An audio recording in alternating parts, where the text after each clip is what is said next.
Cool. So, thank you everyone for your patience for being here. It's almost, well, it's the session before the last, so let's see.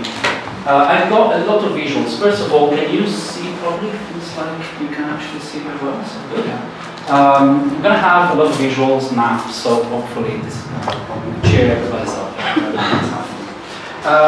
Right, so I'm Andrea Ciao. I'm part of a charity. There is a registered charity in Italy. It's called Accademia Sardu, and we work for the promotion and the protection of the Sardinian language. I'm not, we have a small Sardinian posse, the ICML, so with me there's also Massimo Madrigale, who was the president, Stefano Gerchi, who was the coordinator of our scientific committee, and also Giovanni Spano, who was the vice president. So, I'm going to talk about Sardinia. We've got a map here. Sardinia is an island in the Western Mediterranean. It's a territory of Italy, so that's kind of the political entity we're talking about. And interestingly, it's got a lot of minority language, but relatively many. I'm not going to talk about any other. I'm just going to talk about Sardinia. So, broadly speaking, Sardinian has two macro varieties. The northern, what we call the Lìnguas, and the southern, what we call the Cunferèntzia. And there's a transitional area between the two. What I'm going to talk about today is this book here that a charity wrote. We've got two copies here if you're interested in it. And our proposal for the standardization of the language, which is a pluricentric or pluriareal norm, that is, pluriareal standard, that is two norms. There is norm for the north of the island, that is the area, and the Cunferèntzia norm for the south of the island. So, my presentation is going to be divided into three parts. First of all, I'm going to give you some data about the Sardinian language and the standardization process. There was a very interesting panel on the first day of the conference. I hope you attended. I hope the data you have here will be on top of that, so you'll have a even more complete picture of what's happening here. Well, it's here. Then I spoke about our methodology and our work for the standardization, which starts from the language of the cantadorese or cantadorese, that is improvisational poetry in Sardinia. And finally, very importantly, I'll tell you about the projects that we have, and in particular the Lemons project. It's an interesting name, but I promise it will make sense. And this is a big project that we have now. So, without further ado, let's start with the first part about the standardization of the language. Some data, some linguistic data. First, I said Sardinian has two historical and diatopic macro varieties.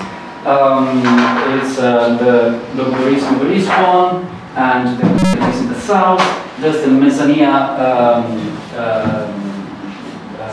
transitional area.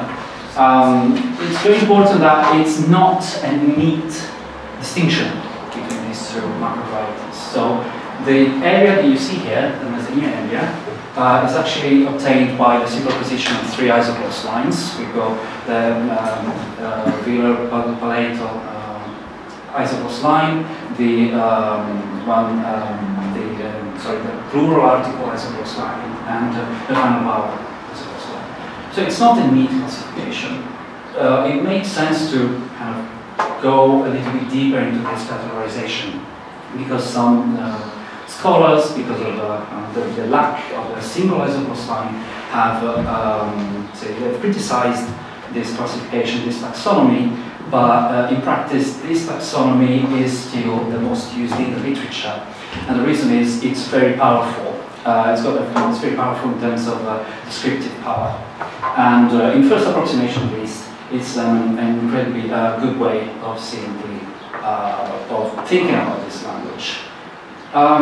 What you see here on the right is the result of a study that was done in 2007 that looked at the phonetic distance between the Sardinian varieties So a number of dialects were analyzed, some words were chosen, and the distance between the pronunciation was measured using some computational methods, and they came up with this picture, which is a way of visualizing the dialect continuum using two components that we call component alpha and component beta. Yeah. So from this chart, you can see that the Lugudorese macro variety is up there in the upper part of the chart. The Capitalese variety is down there in this chart. So I'm going to talk about the regions now, starting from the bottom,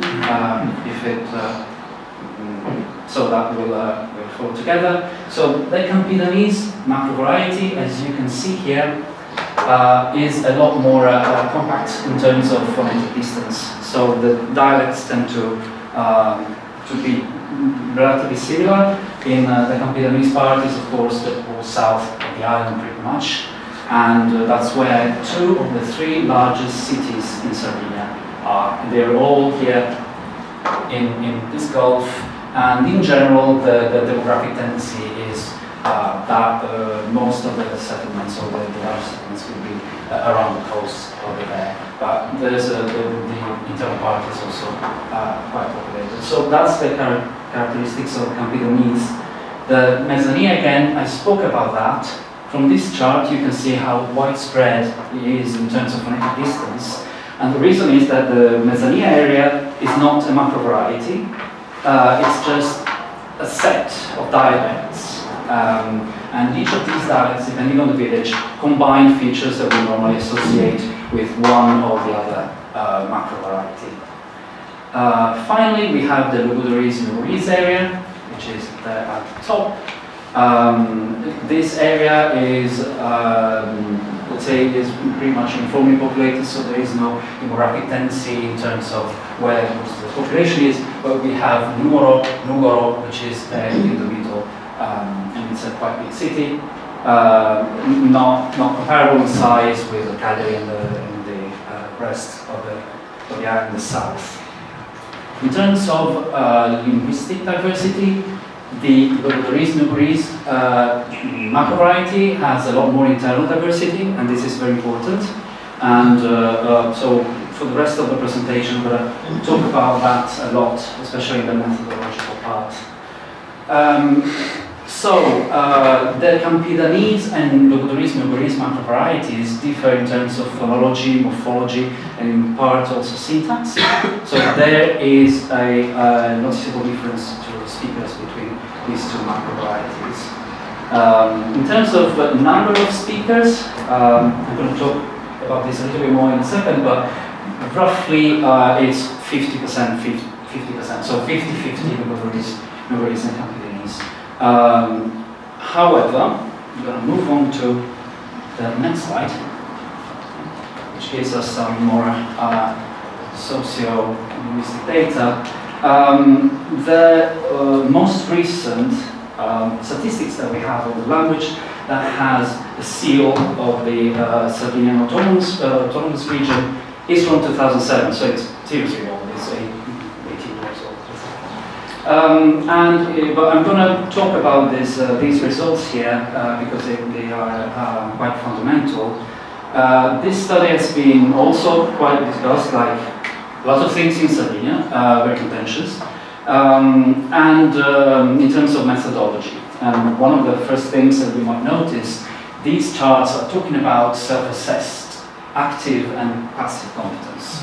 And the first thing that shows up here is you can see the numbers. If you look at the number of people that say they've got passive competence in the language, it's all 25% on average. So you would think that this is like users of the language. So you would think, well, a quarter of speakers, a quarter of people who have access to the language are passive, have passive competence, all the rest have active competence. So why are we even talking about the Sardinian language here?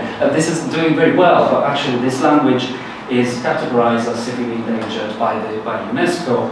And the reason is, this is one of the points that's been criticized about these official statistics, that actually, from what we know, language transmission has stopped a very long time ago in the 60s.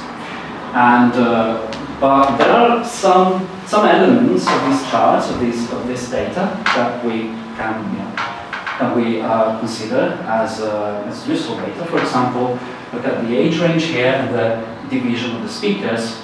You've got that the number of active speakers, so speakers, language users with active competence, decreases very steeply with age. So that's telling us that the language transmission in the home has stopped, intergenerational language transmission. And it's also true that the people that have an exposure to the language, people who have at least a passive competence in the language, is quite high. Again, these numbers need to be taken with a pinch of salt when we're talking of numbers around the region. And of course, a very small number of children has Sardinian as an L1 language. So, starting from this data, the language, intergenerational language transmission in the home has stopped. In 1999, the 42 law is passed by the Italian state, and so the need for standardization appears in the language scene, and the proposal by the committee that elaborates standards in Sardinia was, let's just come up with a language that has no native speakers at all, that is a non-historical variety, that basically aims to put together features of the regional macro varieties. So in practice, the standard proposal that was produced in 2006 was rejected, and was widely rejected by the Cunferèntzia speakers from the south of the island, and you can see why.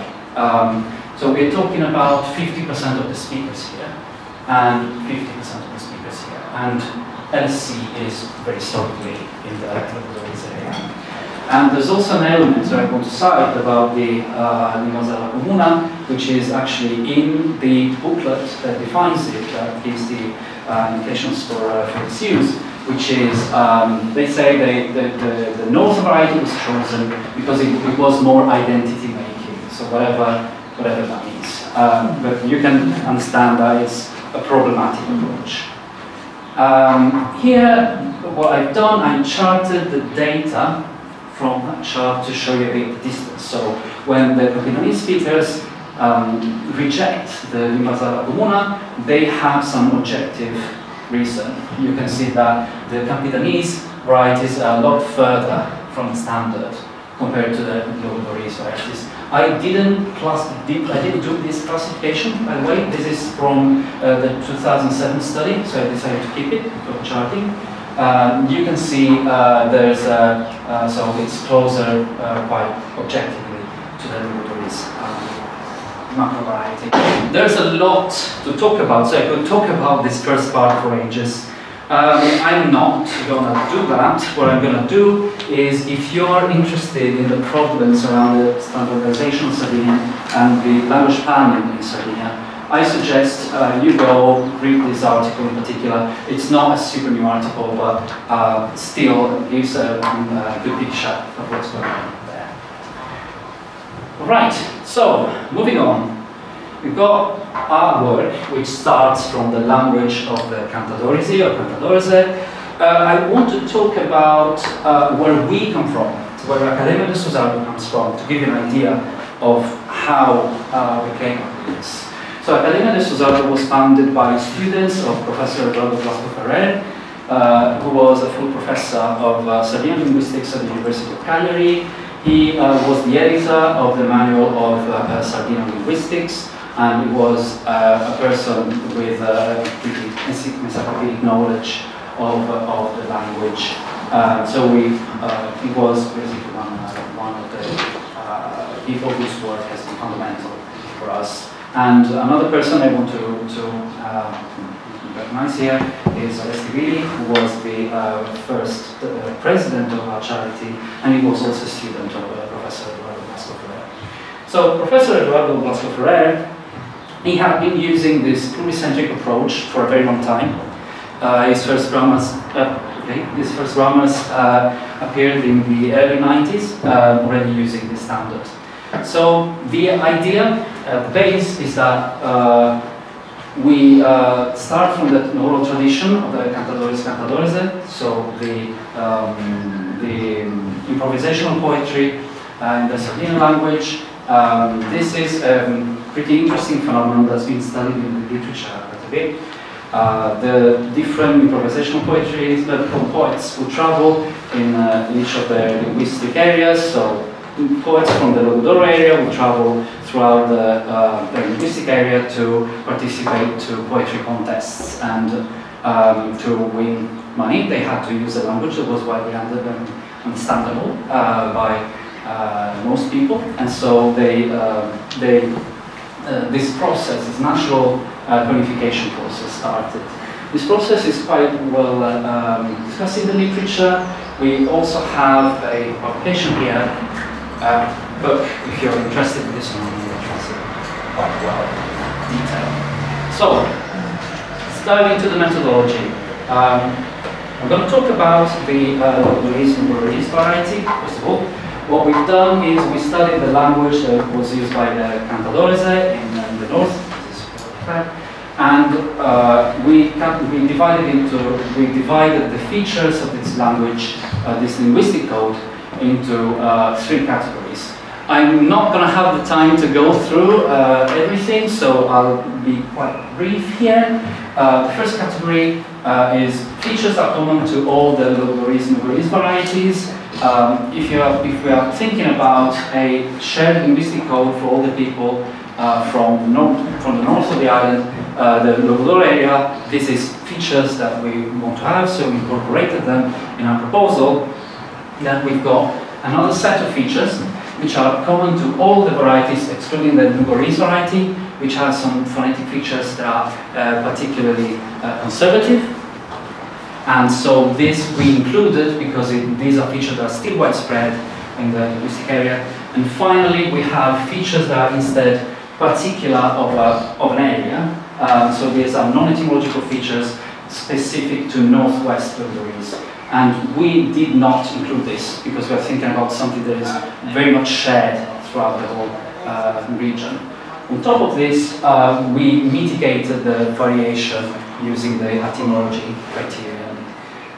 So what we get is this, a proposal, so Sardu Standard, the result of this process, which we also applied to the Campidonese norm. Actually, we applied it to Campidonese first, is still a language, a linguistic code that has a place for the Campidonese. We're talking about the Campidonese Civili, and our proposal has been the norm, so the official norm in the south of the island starting from 2009.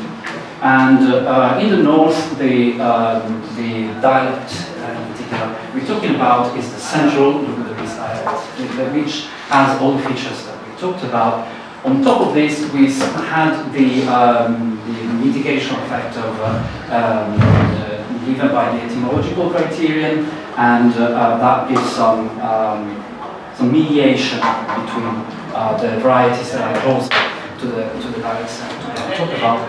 So, I'm going to go very quickly because I understand my time is basically over. I'm going to go quite quickly through this part.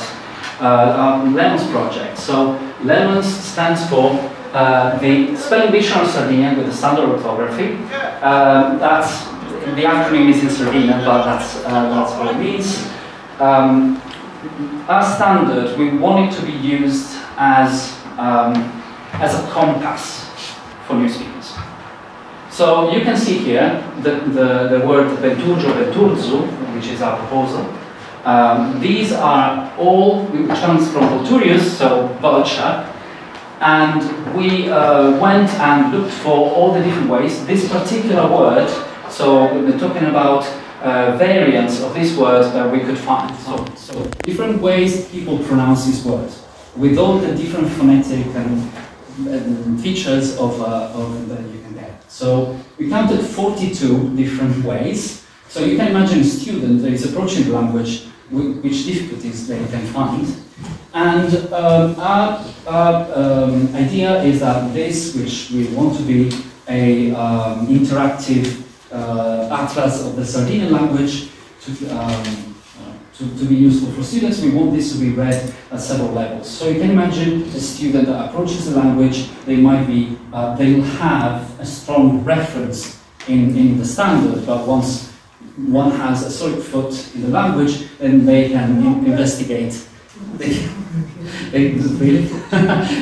they can investigate further the differences within the language.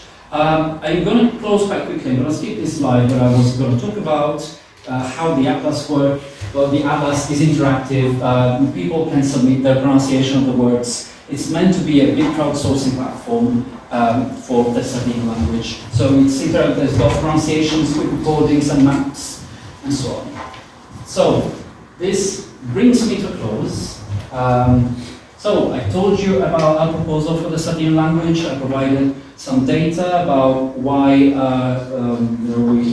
took this decision. We're talking about a pluriarial standard, or centric standard, and I also talked about the LEMS project, which is financed by Fondazione di Sardegna. And if you're interested, we've got books, and I can also show you a demo of the LEMS project, if you're interested. Thank you.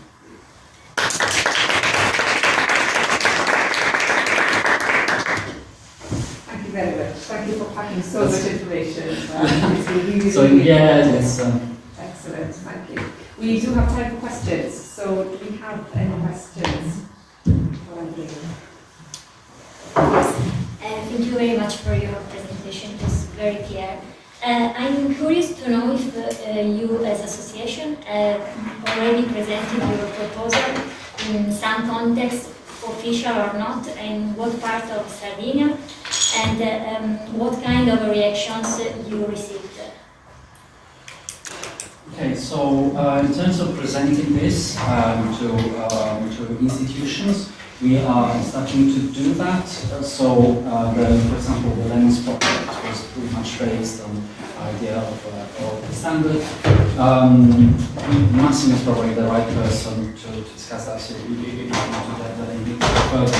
In terms of the reaction of people, I can talk about the LEMS project specifically because that's really my expertise. And I can tell that the reaction has been extremely positive because, you know, as everybody actually knows here, people are very much attached to the dialect, and it seems to be a Sardinian national sport, that of telling you how something is said and is pronounced in the variety. So we're very much, you know, tapping into that.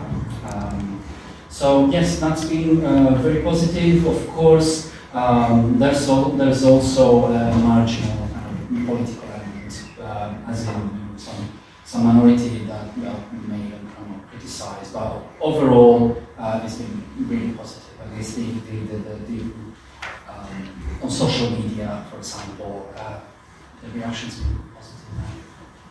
Okay, thanks.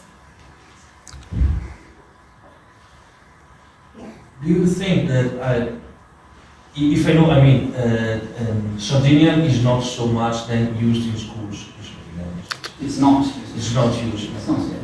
Because also, some other reasons, but Italy is it's often worse than France with regard to original languages again. But okay, what do you think that this standardization can boost maybe the acceptance and maybe have a policy outcome in implementing the real language rights for the Sardinian population, so the study maybe this course? Yes, so our proposal was designed to be then followed by some language policy that could implement it.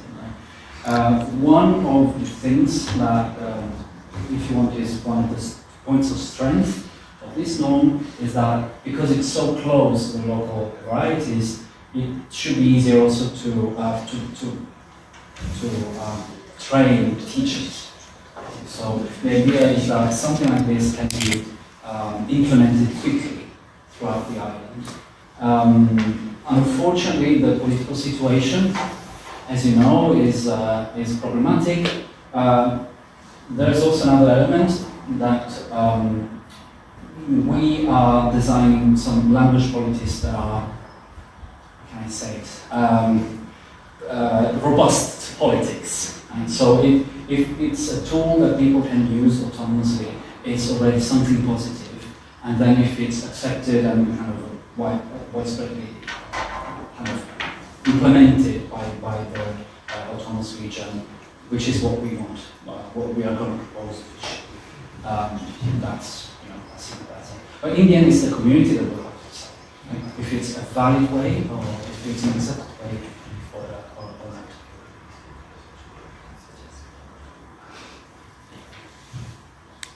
We have one more question before we move on.